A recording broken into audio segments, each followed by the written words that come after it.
Nakatanggap ka na ba ng totoong sampina? Hindi, Before? aawa ng Diyos, hindi pa naman. Si Tekla, Feeling ko, hindi niya na mahawakan sa dami.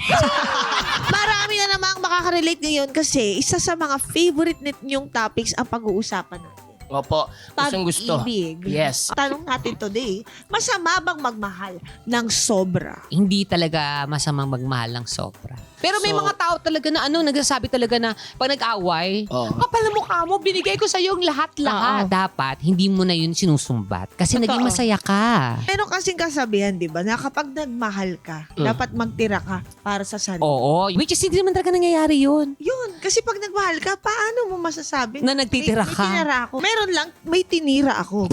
Nakaka 9 months po yun. Ano? Opo.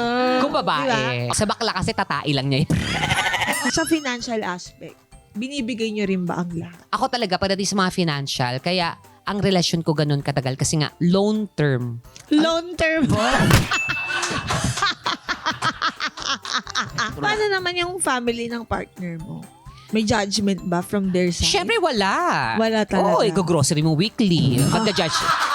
Ano yung pinaka nakakaloka na lang na ginawa mo na lang sa boyfriend mo? Binigay ko yung kidney ng kapatid ko para sa kapatid niya. Sabi ng kapatid niya, okay lang ate, basta masaya ka. Selosa ka ba? Paano ka magselos? Ganito. Sino yan? Sa mga lalaking nananakit, yun ang pinakaayoko na sa lahat. Ay, nakikipagbalibagan ako. Tapos nagiging lalaki. Ano? Podcast pa! Your honor! Pero ako ang na-enjoy ko talaga, yung Ano? makita, yung talagang glow up mo ngayon. Kaya sa Ganyan, dito, pero sa- Ay, sobra naman. Nagmotor kasi ako patagilid. Pag ganyan, no? Kaya, gumanon yung buhok.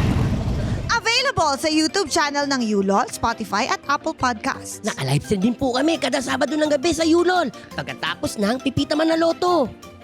Kasali ka rin sa hearing. Join na sa ating official Facebook page, Your Honor, Sumbungan Court.